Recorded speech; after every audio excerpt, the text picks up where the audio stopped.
Alors aujourd'hui, on se retrouve au bord de l'eau pour une pêche à la grande canne de début de saison. C'est sûr, c'est pas la meilleure période pour faire un max de poissons. Par contre, on va voir ensemble qu'en suivant quelques plans, il y a toujours moyen de s'amuser. Donc là, je me suis installé. Suivez-moi, on va regarder tout ça ensemble.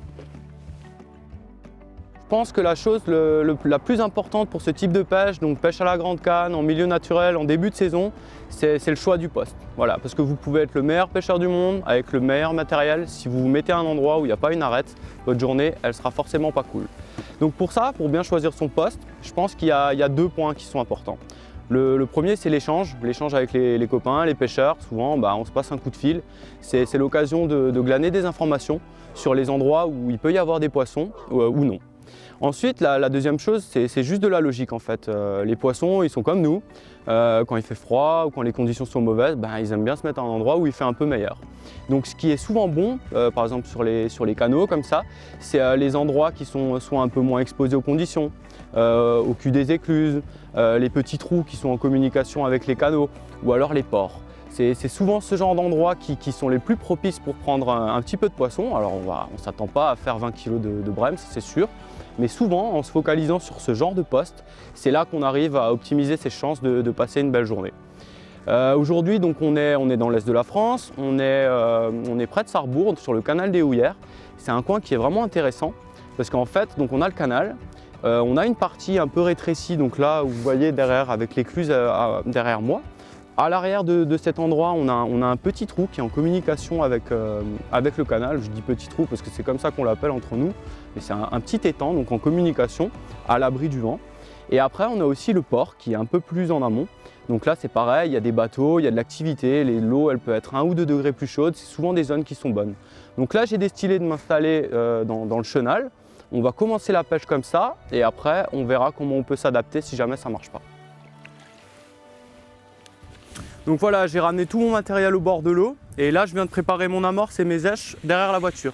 Ça m'évite de tout emmener et de ne pas me refroidir. Donc pour l'amorce, je suis resté très simple. J'ai préparé un mélange assez foncé. C'est un bac maison d'amorce à gardon très simple. Je mets environ 1 kg d'amorce et 1 kg de terre. Ça me permet d'assombrir le mélange et de la rendre un peu plus pauvre. Là, il fait froid, les poissons n'ont pas vraiment faim. Donc c'est mieux toujours d'avoir un mélange qui est pas trop riche. Donc j'ai préparé mon amorce, mes èches sont dans ma boîte, on peut aller pêcher.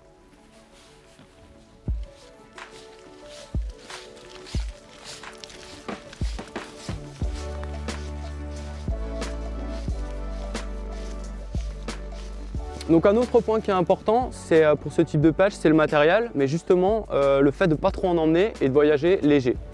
Donc là on s'est installé à cet endroit-là, je pense que ça peut être bon, mais on est quand même, il y a le risque qu'on soit amené à aller ailleurs. Donc pour ça, je prends juste vraiment le minimum pour pêcher.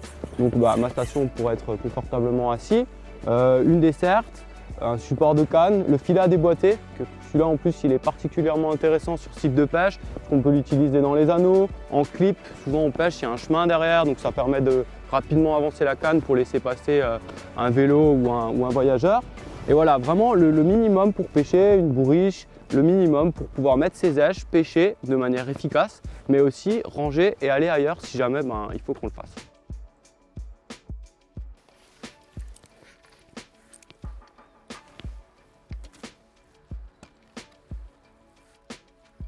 Donc voilà, là j'ai monté ma ligne, je suis en train de sonder.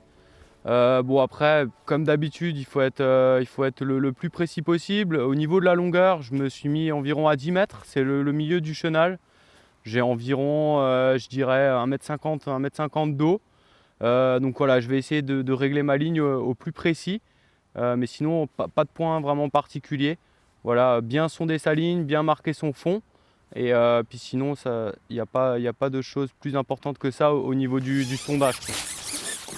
On va juste toujours essayer de rester précis et de marquer nos lignes comme d'habitude, comme on le ferait en été ou sur un autre type de pêche, quoi. Il n'y a pas de règles particulières à ce niveau-là.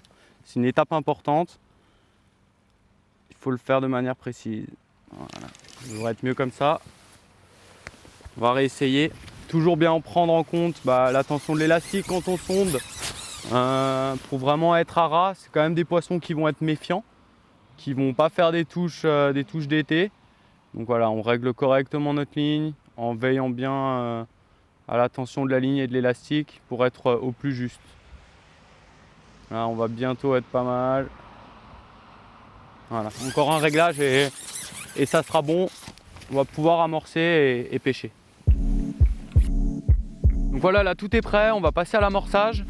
On va amorcer à la coupelle donc pour être le plus précis possible. Et en même temps, on va pas en déposer beaucoup. Je vais mettre 6 petites boulettes d'amorce. Au niveau des quantités, ça pourrait se rapprocher à une pêche au feeder. Donc pas beaucoup d'amorce, juste pour créer un point d'appel. Pas beaucoup d'èche non plus, un tout petit peu de fouillis. Vraiment quelques larves pour que ça soit plus attractif. Quelques pinky, mais vraiment très peu. Donc le but, c'est de mettre quelques boules d'amorce pour attirer les poissons, mais pas en mettre de trop, faut surtout pas les gaver. On peut toujours en rajouter, par contre enlever ce qu'il y a au fond, c'est plus compliqué. Donc voilà, là je vais mettre 6 petites boules bien précises. Je prends bien le repère en face de moi, là j'ai de la chance, il y a une maison, elle ne devrait pas bouger. Donc c'est nickel, 6 petites boules d'amorce, un tout petit peu d'èche pour créer un appel. Et ensuite, comme d'habitude, on s'adaptera au comportement des poissons. Je pense que voilà, c'est important de rester prudent. L'eau, elle doit pas être bien chaude. Donc voilà, un petit peu d'amorce, quelques èches. Et puis ça suffira pour commencer. Donc là, on va commencer à pêcher. Au niveau des èches, pareil, toujours très simple. Il n'y a pas besoin de se prendre beaucoup la tête. J'ai choisi des petites èches, on est en hiver, c'est des petits poissons. Donc des pinky et quelques vers de vase. Pour ces petites èches, forcément on utilise un petit hameçon. Donc là je prends un fin pole spécial en taille 22. C'est vraiment un hameçon qui est très polyvalent. Qui permet donc de pêcher rapidement les petits poissons, mais aussi de mettre au sec une plaquette ou une brème un peu plus jolie. Il est vraiment très costaud pour la taille de fer qu'il fait.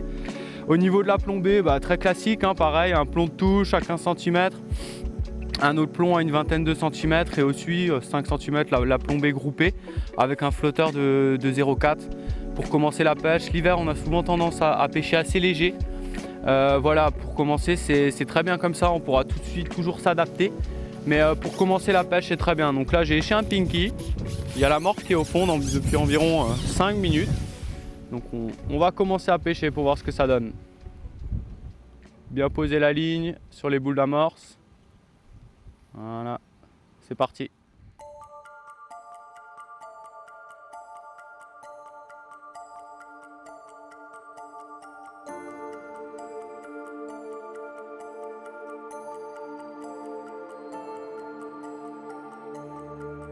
Il y a de l'action un peu là.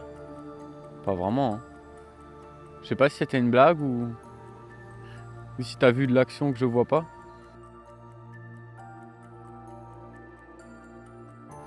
Bon voilà, là ça fait 45 minutes de pêche et il n'y a pas une écaille dans le coin, pas âme qui vive, vraiment c'est compliqué. Il y avait un petit peu d'activité quand on est venu, quand on s'installait. Mais là depuis l'amorçage, c'est vraiment le calme plat. Donc on n'est pas pessimiste, au contraire, toujours optimiste à la pêche. On va pas perdre de temps. Je vais remballer rapidement et on va essayer d'aller pêcher, donc de prendre quelques poissons dans le renfoncement qui est situé juste de l'autre côté. Je pense que ça permettra de faire quelques touches et de s'amuser. Donc allez, c'est parti.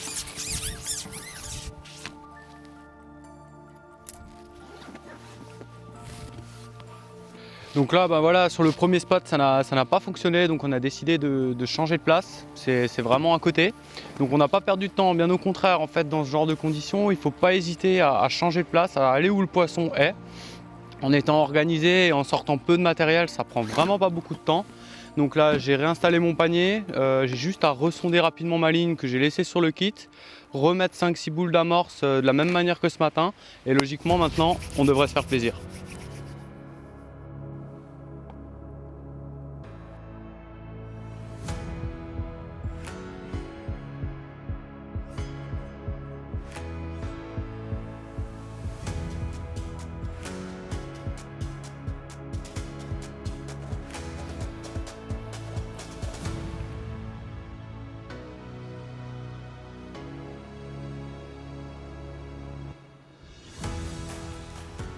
Ah, c'est ça qu'on aime. Voilà, 5 minutes de pêche là sur le nouveau poste. Et on a notre premier poisson. Bon, pas un gros poisson, mais c'est bien. Donc le changement est payant. Donc maintenant j'espère qu'on va s'amuser. C'est reparti.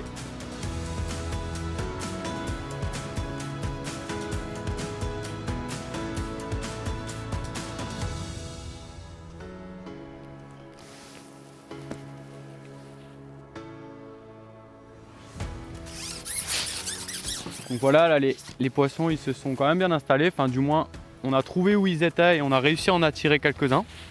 Ça fait quelques poissons de suite, là c'est intéressant. Mais il y a quand même deux choses. Donc déjà j'ai commencé au verre de vase. Il y avait des touches, mais là je viens de changer pour le pinky. J'ai l'impression que ça intéresse un peu plus les gardons et les bordelières, un peu plus jolies là. Mais la chose la plus importante, c'est, enfin je pense là, en tout cas dans ce début de pêche, c'est vraiment la pose de ligne. En fait, j'ai pris un repère en face pour déposer l'amorce, mais je me suis rendu compte qu'il y a un léger contre-courant et j'ai les touches bien plus rapides en faisant en sorte que ma ligne pêche, donc se place, on va dire lentement, que ma ligne pêche environ 30 cm au-dessus des boules d'amorce. C'est comme ça que j'arrive à avoir la touche plus rapidement. Alors c'est peut-être un petit détail, mais bon, ça permet quand même de gagner un peu de temps et puis de se faire plaisir, d'avoir les touches plus rapidement. Et voilà, donc pour l'instant, je pense que c'est un élément qui est important. Donc bien poser sa ligne, les poissons sont quand même craintifs, donc déposer la ligne tranquillement, la bloquer légèrement, environ 30 cm au-dessus des boules. Et comme ça me permet quand même souvent d'avoir une touche plus rapidement. Donc voilà, là ça a bien fonctionné nouveau. Je pense que c'est le truc qui va bien. Ouais, voilà, encore une petite bordelière là, comme vraiment des jolis poissons. Au pinky, je pense que ouais, c'est depuis que j'ai mis un pinky que j'attrape plus ces poissons là. Donc voilà, c'est la première chose qui est importante. On va continuer pour voir si ce que j'ai dans la tête est vraiment juste et que ça me permet vraiment de prendre plus de poissons. Voilà, bien déposer la ligne, l'étaler malgré le fond pour que le pinky descend tranquillement dans la couche d'eau. Et je pense que les poissons sont sur le fond et attendent justement ce pinky, 30 cm dans le contre-courant. Bien la bloquer une fois qu'on arrive au-dessus des boules. Et généralement, en faisant ça, on a la touche bien plus rapidement. On va voir. Donc là, elle doit arriver au fond, la ligne est bloquée. Elle se met à pêcher. On va attendre la touche.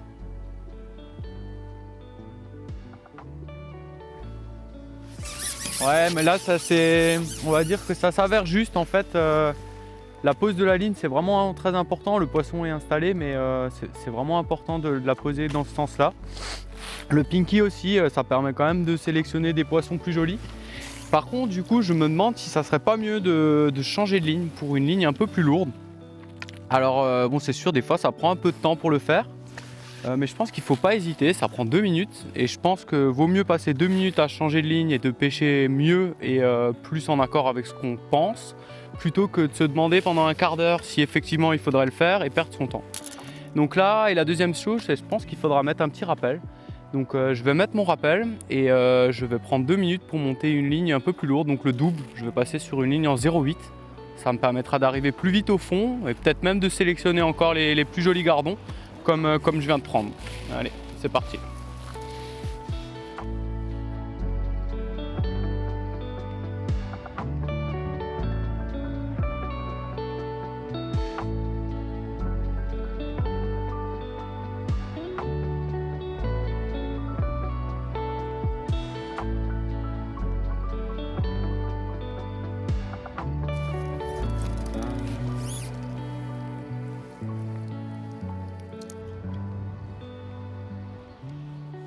Donc bah voilà, là 2 minutes, la ligne elle est changée et au moins ça me permettra d'éviter d'y penser. Je vais essayer, voir si j'ai en tête c'est bon.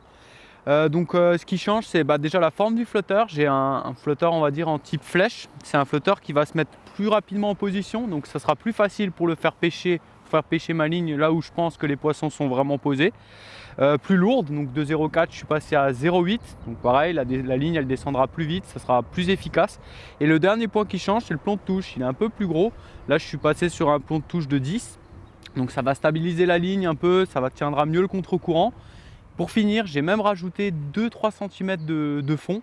Ça je me dis que peut-être ça va la freiner sur la zone qui est propice et puis peut-être que je pourrais sélectionner ces jolis poissons, ces jolis gardons.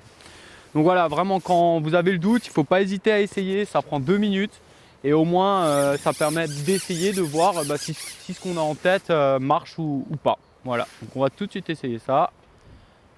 la ligne va se mettre en place et puis de toute façon on sera rapidement fixé. Au pire, je pourrais toujours revenir sur ma ligne initiale. C'est parti, on va essayer tout ça. Ouais, donc là il n'y a pas photo. Ma ligne elle s'est vraiment mise en position beaucoup plus vite. Ça me permet vraiment de pêcher sur la zone qui est bonne. Là dans le contre-courant, tiens, on la retient. Si, ouais, ça va vraiment mieux. Maintenant on va voir si ça nuit pas sur la qualité des touches. Bizarre. Ouais. Visiblement non.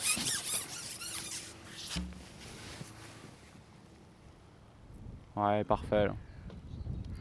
Encore une petite bordelière là, parfait, c'est nickel. On va voir si ça continue comme ça maintenant.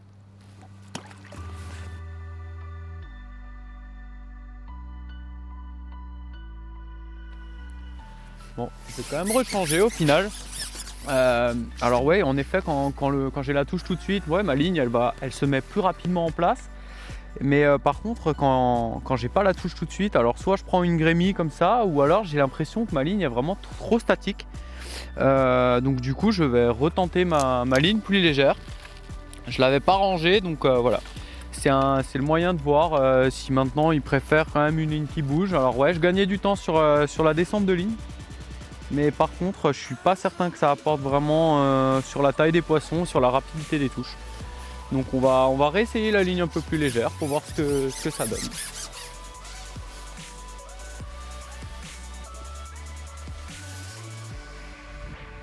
Ouais, c'est sûr, la ligne elle met plus longtemps à se poser, mais je suis pas sûr qu'avec la plus lourde au final sur quelques coulées, sur une dizaine de minutes, je suis pas sûr qu'au final c'était mieux. Mais au moins j'aurais essayé et voilà, j'aurais plus le doute ou le regret de ne pas avoir tenté plus lourd. Ouais.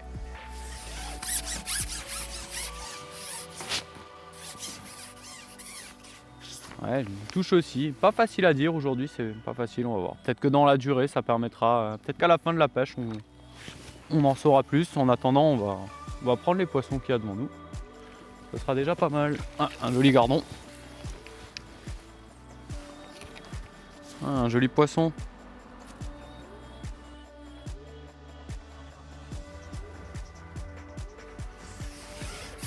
Voilà, encore un joli poisson, mais je pense que ça va être le dernier poisson de la session.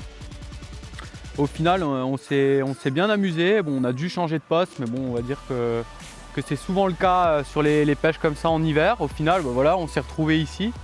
Ça nous a permis de renouer avec les touches.